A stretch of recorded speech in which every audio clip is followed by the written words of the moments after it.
Thanks for watching the Florida vlog if you already have. If not, go check out those videos.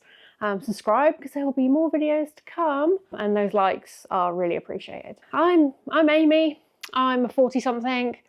Myself and my family, so my husband and our nearly 9-year-old son, travel. We tend to do Disney fairly frequently, I'd say. Definitely big Disney lovers, but there will be other travel vlogs in the mix as well to, you know, keep things interesting. About me, I'm a 40-something, as I've just said. I'm a huge Disney fan. I've not always been a big Disney fan though. Just going to caveat that. I'm one of those people who didn't like the idea of going to Disney at all. So back in 2012, I think it was, my husband, who'd already been to Disney when he was a kid, said, let's go to Disney World, it'd be great fun. And I remember saying, oh, really? I don't think I'm going to like this. I think it's just not going to be my thing at all. I think the thought of seeing princesses walk around and that sort of thing just isn't my bag, okay? So I know that's a really common misconception about Disney World that people have, where they think it's just going to be all Disney, like princesses, Mickey Mouse, etc. And it's just going to be really in your face. Now, it can be if you want it to be, but it's not like that at all. It's completely different, completely exceeded every expectation I've ever had of Disney. So we went to Disney for the first time back in 2012, and then in 2013 and 14, and we had our little one. So we had a little bit of a break. And then as soon as he was old enough to go at 18 months, that was it, we were off. And we've been 2-3 times a year ever since. We had a little break in COVID, as everybody did, because my husband has a disability, it's just not been deemed safe to travel, really. We took a bit of time out, me and Eli, my son. We went back in 2022 together, just the two of us. Great appreciation for anybody who's a single parent or takes their children away on their own. Wow, that was hard, very tiring, but great fun. I wouldn't have changed a single thing. Now we're back to traveling again as a family, which is great. So you saw our first vlog ever, but our first trip back together as a family since COVID. We all love Disney. My husband's a 50-something. He loves Disney too. And then our 8-year-old, nearly 9-year-old son, he also loves Disney, but I think for him it's about the rides and things like that. He's not a great character lover. He'll have photos taken with him, etc., but he's not into all the characters like some of the kids are. He's all about the rides, which is fine. So a bit more about me. I love Disney. When I say I love Disney, I love the way that Disney does things. I love the detail in Disney. Don't get me wrong, I like the characters, I like Mickey Mouse, etc. I love meeting the characters, but I'm not all about the characters in the films. I'm more about how Disney does stuff, the history behind Disney, the facts. You would have noticed in the videos that I like to quote a fact, how they organise things like the utilidors, which are the underground corridors of Magic Kingdom, and behind the scenes, and the magic of Disney. That's the bit I love about Disney. And I love that you're disconnected from the outside world. Most people, you know, you've got your phones and things like that, so you're connected in that way. But Walt Disney World was designed in a way that you can't see the outside world when you're in a park. Therefore, you are completely immersed. Now, for me, with a brain that never shuts off, it's great to be in that type of environment because my brain is completely consumed by Disney. And that's how I have a rest, how my brain has a rest from the real world. And I'm sure there are loads of other people who use like escapism as a form of rest. I like to do that. I like my favourite ride is the Haunted Mansion ride. And I've spoken about that in the videos as well. I love the aesthetic. I like the dark and creepy stuff. Actually, see, this has got two pictures with skulls here. I like that aesthetic. And I like that the ride is one of the original like concepts, and how if you've ever been on the ride, it's like a ride of two halves where you've got the creepy haunted mansion and then you've got the fun graveyard scene. And if you learn about how the ride was conceptualized, you'll know that it was two people who wanted very different things from the ride, so they had to compromise, and that's where you get this 2 parts of the ride. I like the effects they use. They use Pepper's Ghost for the ballroom scene, loads of different things. So that's probably my favourite ride. Now, I would put that in a category though and say I have a favourite coaster as well. I'm a thrill seeker. I like the big rides. So for me, Guardians of the Galaxy is that coaster ride at Disney that I love. I think adding the music to it and all the visuals elevates the ride, and I think you have a really good experience. And it's very fast and turns you and things like that. So watch some POV videos if you're not sure or you don't mind spoiling it for yourself. But that's probably my favourite Disney coaster. So there are other rides at Disney that hold special places to me, like Jungle Cruise. It's quite cheesy with all their jokes and things like that, but we once experienced a Jungle Cruise where the skipper took the boat over the trigger point for the elephants that squirt water, and then the boat rolled backwards because the boats are on tracks. It rolled backwards, and that meant that then the elephants basically squirted into the boat. Not once, but twice. And the second half of the boat got absolutely drenched, like water ride drenched. And the poor skipper couldn't do any jokes. They just kept apologising and saying, I'm sorry, over and over again. And me here, I couldn't keep my laughter in. And I so wish I was vlogging then and I caught it on camera, because it was just, have those golden moments where they are so funny that they make you laugh even when you remember them. That for me is one of those. So Jungle Cruise, I always chuckle to myself when we get to that bit in Jungle Cruise. They make the joke about the elephants and how they won't squirt you. And I'm thinking, oh, they might. So I like that. I like the fireworks show. I know we don't always spend time watching the fireworks shows, because top tip, if you don't want to watch the fireworks shows, go on the rides when everybody else is watching the fireworks shows, because sometimes the queues are very, very low. So we tend to do that quite a lot. But I have fond memories of watching the fireworks, especially when Eli was little. So the first time we went to Disney with him, he was 18 months old. Incredibly magical watching these fireworks. And we even watched the fireworks from behind the castle. And you are then surrounded by fireworks, because the fireworks don't all come off from the castle, they come from behind the park. So we had the ones that were on the castle going off and the ones behind us going off. So 360 firework display, the carousel all lit up, dancing with my 18-month-old. Very, very magical. I can feel myself welling up thinking about it. Kids make you incredibly emotional, if anybody knows. I've got fond memories of the fireworks as well. Disney as a whole, there's the running joke in our family that when we get to Disney, how long is it going to be till Mummy cries? So normally I cry at the airport, but I try and keep that quiet and try and be like, I'm fine, as you do at the airport.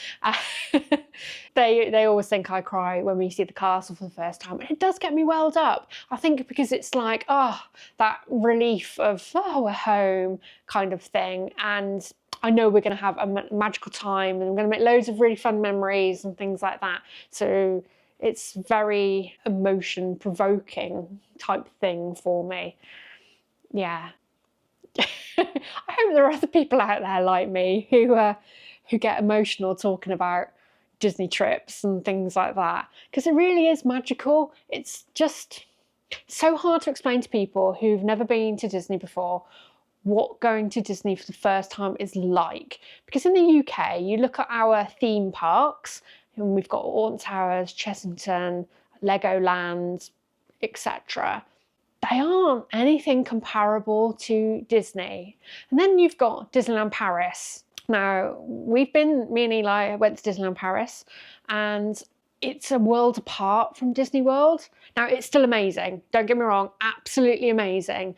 But it's very different to Disney World. They're chalk and cheese in what they are like to visit. Even when people go, I've been to Disneyland Paris, I don't need to go to Disney World. I'm always saying to them, if you can afford to go, don't get me wrong, it's a very expensive thing to do. And sometimes people will plan that as a once in a lifetime holiday. Now, I've seen lots of people with once in a lifetime holidays, like us, who are now on their 5th, 6th, 7th, 8th, blah, blah, blah, trips. Once in a lifetime holiday, I get that it's very, very expensive. People want to make the most of it, but I always recommend to people, if you can go to Florida, go and enjoy it. And then you'll understand what we mean. I mean, if you go and you don't like it, fair enough. Disney isn't for everybody. Theme parks aren't for everybody. That type of holiday isn't for everybody. I get it. We are not sit on a beach people at all. For one, Matt can't really walk on the sand. I hate sand. Blah. Sensory, oh no, I don't like it. Eli doesn't like the sand. So that's just not a holiday for us. Now, don't get me wrong, if we went somewhere and there was a beach, like we went to the water park and they have sand, we can cope with it, but I wouldn't purposely go on a beach holiday. That's what I'm trying to say. That's a little bit about us. We like to travel differently to other people because of my husband's disability. So we have to think about walking distance and things like that because he has a mobility disability. Bit of a mouthful. So we have to consider carrying things, who can carry stuff because he walks with a walking stick, who can look after Eli. Now he's a bit older, that's easier because he can help out. But we have been through times where we've had to travel, and I've literally been a pack horse with a car seat on my back, pushing 2 cases stuck together, carrying a rucksack, pushing a buggy, doing all the things. So, you know, we've tried really hard to get to Disney as many times as we possibly could, which is fantastic. We've just returned from our trip, as you've seen, check out the vlogs, and we stayed at the Grand Floridian, which is a deluxe Disney resort. Now, we stayed in the DVC side of the Grand Floridian. We're lucky enough to be DVC owners. We took that decision a while ago because we love Disney, and for us it's a great investment to know that our future holidays are taken care of. Plenty of DVC videos and etc. out there if you want to have a look at how DVC works. Go check those out. But I hope to bring you more videos that show you the DVC resorts because you can rent DVC points. You don't have to book your hotel at the deluxe side in the most expensive way possible. If you rent DVC points, yes, the terms and conditions are slightly different. So you could use somebody like David's Vacation Rentals, which David's DVC, you'll find them online. And there are some other rental places as well. Now, we did look at renting points at one time, and we decided, let's just buy. It was just easier, a better decision for us all round. So that's why we did that. But we stayed at the Grand Floridian, so we booked that through DVC. And how we booked our holiday was, we booked our resort stay first because that seemed to be the trickiest thing to do, not knowing how DVC worked, etc. So we had to figure all of that out. So we booked the time frame, and then we managed, pure luck, I think, to get upper class seats through Virgin Flying Club points. So, and reward seats. So we have a Virgin credit card that we use to rack up points, and you get reward seats, companion seats, etc. So we used all of those for our trip as well. That's why we were able to travel upper class, outbound and inbound journeys. But we flew into Tampa. That was the compromise we made because we couldn't get reward seats for MCO. So it's the first time ever we'd flown into Tampa. So for me, that was a big thing that I needed to figure out. MCO, we've been to so many times, I know how that process works. So from a disability perspective, I knew how far we'd have to walk. I knew how I would cope with the luggage. I knew how to do all of those things. And all of that stuff that most people just, I think, just get on with it and they know that they've got able-bodied family members who can help. For us, I have to think about how I will handle those things because Matt can't always take the weight of a suitcase, or he can't always walk that far, especially after a long flight and things like that. People know that your feet can swell up and stuff like that. I can't always guarantee that Matt's going to be okay when we get off the plane. That's another thing I have to consider. Flying into Tampa was a big unknown. So the first thing I did, which I think lots of people do, is look on YouTube and watch a load of walkthrough videos. That really, really did put my mind at ease. When we flew into Tampa, it's a tiny airport. It feels like a tiny airport in comparison to MCO. It's not ridiculously busy or anything wild like MCO can be. Now, I have seen MCO really quiet. So MCO is Orlando International Airport, for anybody who doesn't know. I have seen it quiet, but that's few and far between nowadays. It's like the hub of Orlando for air travel. Tampa Airport was great. It was very, very simple. We, got off the plane, went through passport control, got our bags, got on the little monorail thing, went to the car rental garage, got our car. That was all super simple. And then we got in the traffic and it was a nightmare, as you'll see in the videos, but that was fine. The return journey back to Tampa Airport was, again, the traffic was awful, but it was a bank holiday weekend and we were hitting like mid-afternoon traffic. It was just a nightmare. So allow yourself plenty of time. When I say plenty of time, we allowed ourselves 2 hours, plenty of time to get to the airport. And then when we got to the airport, it's super quiet, drop the car off. There's only one place to drop the cars rather than MCO where you've got multiple arrows going in all different directions and you've no idea where you need to go.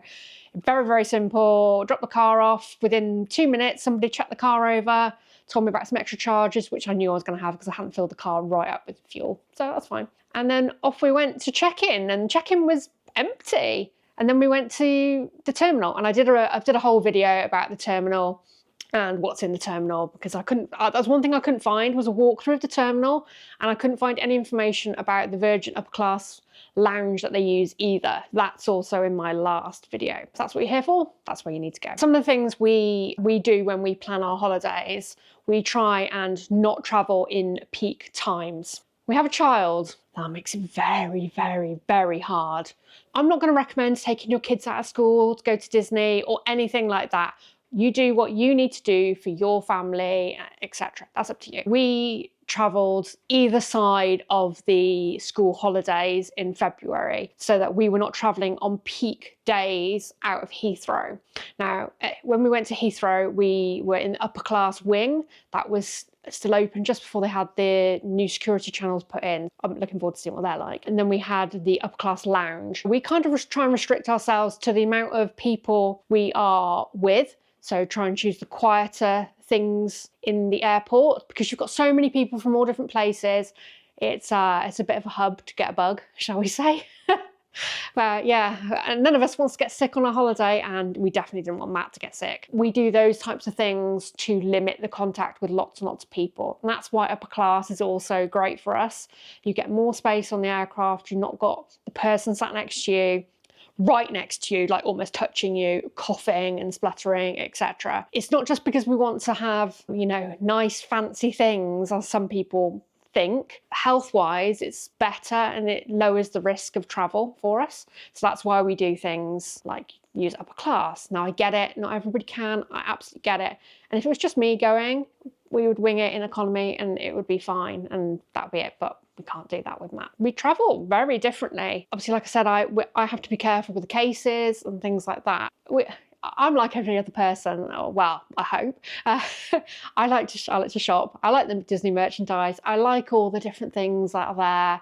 I like Target. So yeah, of course, I bring stuff back. And we generally will put a case in a case. So we've got extra space to bring those things back. And of course there are tax limits and stuff like that. So you can't just go wild and buy everything. You've still got to be within those limits. We bring back clothes and things like that. It's great for, you know, when you've got growing children and you can buy them clothes and trainers and things like that at a much cheaper rate really than you can here. And we do that. Now, obviously when we come home, I haven't got as far to take the cases. When we came home this time, we went to the Revivals Lounge because Eli wasn't very well on the plane. So we took it easier, and then we had a car pick us up. We chose to get effectively like a fancy taxi service because I didn't want to be really tired and driving all the way back from Heathrow. So we live in Gloucestershire, so it's a good couple of hour drive. Hour and a half if you're lucky. We didn't want for me to be absolutely exhausted and driving.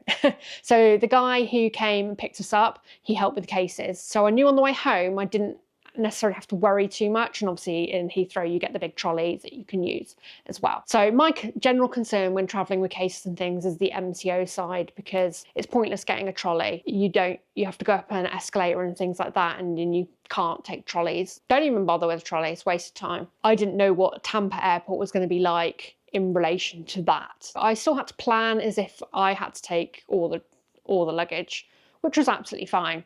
Eli helped with the little hand luggage case and stuff, but if we all know kids, they like to scrape them along the wall and bash them into people and stuff. I didn't put too much stuff in that case because I knew it was just going to get battered around. But it is what it is, isn't it? When you've got kids, you've got to Gotta do what you gotta do. But the other things we do when thinking about traveling is where we're staying. So it has to be disability friendly. Now, Disney's disability friendly. They are fantastic with anything like that. But there are still things to be aware of. If you needed a wheelchair or you needed a ECV vehicle thing or anything like that, then you probably might want to look more into detail in the types of rooms you have for space and things like that. Or you might need an accessible shower, for example, or lower beds. Or if you've got hearing or visual disabilities, there are rooms that have like lights that can flash and all different things. Disney are really, really good. And I would recommend reaching out to them to ask for advice if you're staying on Disney property and you need any assistance at all. When we get to the hotel, the next thing I have to think about is how we get the luggage to the room and things like that. So previously we've always stayed in a villa. So I've just parked the car on the villa driveway and then gone in and out, in and out, in and out, etc. to move stuff. But when you're in a hotel, it's a bit different. Baggage services people immediately came to the car, helped us get everything out. And for me, that was a bit overwhelming. I felt a bit out of control, but they know exactly what they're doing and they were great. So they just get everything out and they give you a little slip and then you go and park your car and then go back and you can, if you're ready to check into your room, they'll take the luggage to your room for you, just tell them your room number and then they'll meet you there. Or you could store your luggage, say you're going straight off to a park, it's early in the morning and your room's not ready. They'll store it for you. And then when you get back from the park, you just go and tell them your room number and tell them you're ready and they'll bring it over. That was fantastic. We did the return, so we booked a slot with them and they came and got our luggage for us and stored it until we were ready to load it into the car because we went off to the parks in the morning and then we came back. So at Disney, you're classed as a guest in the resort from the whole day of check-in and the whole day of check-outs, midnight to midnight, basically. They're perfectly fine with you leaving your luggage and then coming back later in the day, which was great for us. So we managed to get a few hours in at Magic Kingdom. So if you see the last day vlog, you would have seen that. So that was another thing that was above what we had in a villa. They also helped to load the car. I praise these people. We had a little Q3, which quite frankly was too small for what we needed, but there's a whole story about that in the last video. We had a little tough time getting all the cases in the car and they basically were like Jenga, like Tetris. So they were fantastic. They managed to move everything around, fit the seat up, get all the luggage in, no problem at all. I was very, very grateful for their help because otherwise I'd have been like sweating to death, panicking and getting very overwhelmed by the situation if they weren't there to help me. Very grateful, thank you. Room-wise to help ourselves because we were in a Grand Floridian DVC resort studio lagoon view in the Big Pine Key building. It's a lot of information. We had what they call a kitchenette. Now I wouldn't really call it a kitchenette. It was a drinks fridge. It's not cold enough for food. Don't give yourself food poisoning and do that. You had a coffee maker, coffee stuff in the drawer and a microwave. And we swapped out the coffee maker for a kettle. So if you want a kettle, just ask housekeeping and they'll bring one over to you. They were brilliant. Within half an hour, we had a kettle. It was absolutely fine. There was no mini sink to clean anything. And we had paper plates and cutlery and that sort of stuff. To help ourselves out, we bought some little bowls and we bought a Brita, like a mini, well, no, not mini, a full-size Brita water filter, but not the massive American ones, like ones that you can get home in the UK.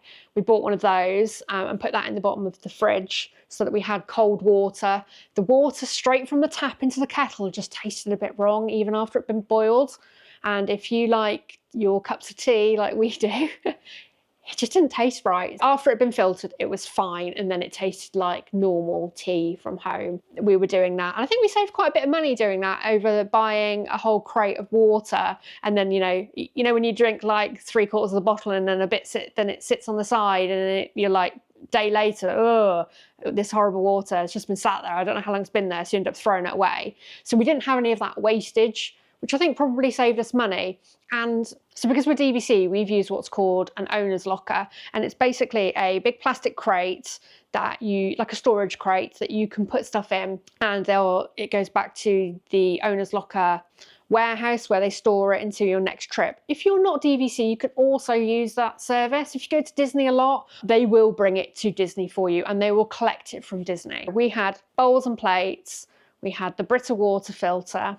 Now, the other thing we struggle with is transporting things to the car and back. Now, normally it's just park bags and things like that. That's not too much of a problem, but we knew we were going to do shopping and things like that. So usually at the villa, you parking right outside your front door, basically.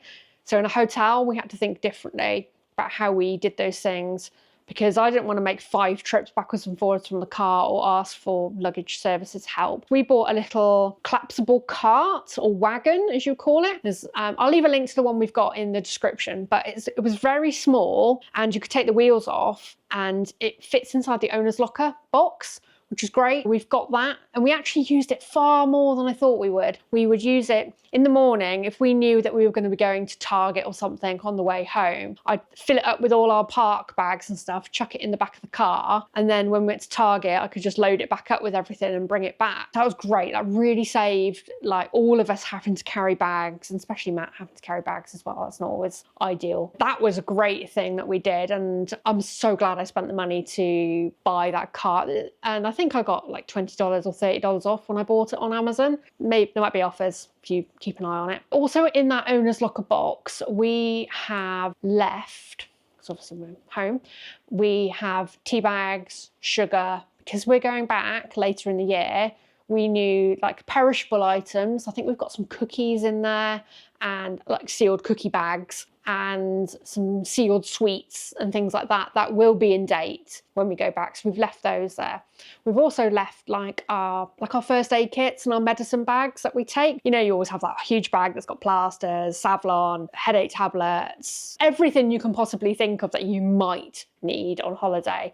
We've left all that there. As long as we checked all the medicine and everything, made sure it was still going to be in date, and so we've left all of that stuff there as well. This box that we got, we thought, owner's locker's box that we got, we thought we're probably not going to fill it. We could barely get the lid on it when we went to do it, like put it away. And so we had to like rejig it all around, and we've left like our ponchos there. We just don't need them here. And so when we go back next time, we just go on their website, tell them we're going to be arriving, where we're arriving to, and they'll deliver it to the resort. Super simple. And you've got like a little listing as well where you can, an inventory of your box. So you know what you've got. So if suddenly you go, oh, did I bring that home or did I leave it in the box? You can go and have a look, assuming you filled it in, obviously.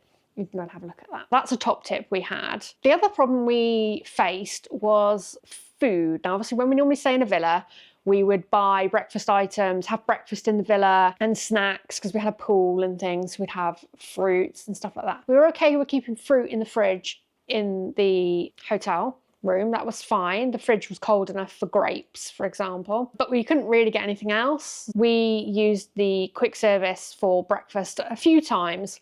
Now, you can pre-order that on the phone and you can go down and get it. But there was one day when I didn't feel very well and I had a headache and I just couldn't go. I couldn't face going to the quick service to go and pick up breakfast. So Matt and Eli went. Now, I had already pre-planned for situations where Matt might need to carry stuff because he can only use one hand when he's carrying things. I bought a collapsible, so I think it's like a collapsible washing basket, but it's not. You can use it to like wash stuff in, but it collapses down and it's got 2 handles. We took that with us. Now that was a godsend because it meant that Matt could put everything in this basket and just have one handle to, you know, well, 2 handles, but one hand to carry those things back to the room. And then Eli went with him, so he carried the resort mugs and stuff like that. But it made it a lot easier for us. The other thing we've used the cart for was to do our laundry. I know people don't want to do laundry on holiday. I get it, personal choice. But we didn't want to take so many clothes because quite often you'll go out in the day and then you'll want to have a shower and get changed for the evening because it can be really hot and sweaty. So I didn't want to have to be taking 2 outfits, maybe 3 outfits for every single day of the holiday. But we planned to do laundry when we were there, and it was super easy with the cart. So we could fill the cart up with our dirty laundry, take it down in the lift, take it to the laundry facilities. In the room tour video I've done, I show where the laundry facilities are and I show you the machines, etc. The machines are massive, fit loads in there, and I'm okay about having most of my clothes tumble dry. There are only a few items that we couldn't tumble dry, and I had some little pegs. I clipped them onto the washing line that was in the shower cubicle and hung them up to dry, and they were dry by the time we been out and come back. That was another really good way of using the cart as well.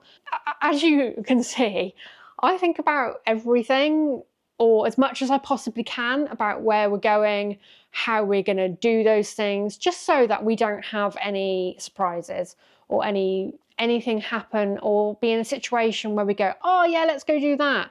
And then we get there and go, oh, there's 50 steps, no disabled access. Right, well, we can't do that now. Nobody wants disappointment on their holiday. Everybody wants everything to go as smoothly as possible. Now at Disney, they're great with the access, etc. If there are stairs, there'll always be a ramp somewhere. And if you can't see the ramp or the accessible entries, just ask a cast member that's usually around the entrance, and they'll be able to direct you or help you to go where you need to go. Disney has a disability access service as well, which we used for Matt. The disability access service, as it currently stands, it's fantastic. I showed you in one of the videos how you booked your disability rides. The person who has a disability pass, they have to go on the ride. You can't just book it and then them go, oh, you will go on it without me. That doesn't work. And you're abusing the system if you do that. Don't do that. The person who has the pass must go on the ride, and they must scan into the ride, the touch points first, and the cast member will just do a quick check to make sure the picture of the person matches the person who's entering the ride. So cast members are really great about the disability side of things. They won't question you at the rides or anything like that. They're there to help you. If you need that, look into it and see whether that's something that you qualify for. We do all our trips very differently. I hope there are other people out there who travel like us or overthink things like me, because I definitely overthink everything. I have a need to know information about things and know what I'm going into. I don't like not knowing. It stresses me out. I don't like not knowing where we need to go in an airport, for example. I don't like not knowing where we need to go in a park, for example. So I'm glad I had all that knowledge before we had Eli come along. When we went with him, there wasn't a whole figuring out where to go whilst dealing with a toddler type scenario. Very grateful for that. Yeah, so this is me. If you like my videos, you want to see more, there are more coming. There are many future plans for the rest of the year, and I'm going to be talking about all the different things and how we do them, and probably just some chatty vlogs like this, hints and tips about things. But if you want to see those videos, like, subscribe. Such a cliche, isn't it, saying this? I don't know if anybody else has a YouTube channel and they feel weird saying like and subscribe, but if you know nothing about YouTube channels and how they work, people don't earn any money from videos if they don't have a number of subscribers. So subscribing to channels really, really helps people to get more exposure, I think.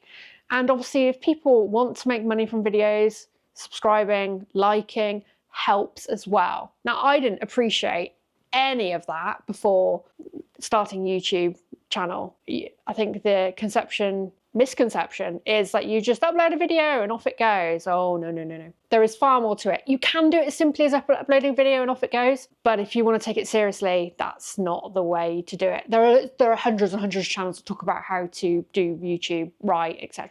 Do what's right for you. But anyway, I'm waffling. What I was trying to say is like and subscribe, because it really helps me to get my information out to more people, and for people to enjoy my videos. Like, I love watching other people's Florida videos. It's like a comfort thing for me. So I'm kind of, in my head, I'm adding to that for you. I hope you like the videos. If you've got anything that you want me to look at when we go back, or any information you would like me to cover off as a topic, please put that in the comments below and I will do my best to find out about that. I like researching things and finding out stuff. So if I don't know about it, I can probably find out about it and then talk about it. Yeah, tell me what you want me to do in the next videos. That would be great. But I think that's enough from me today. Goodbye.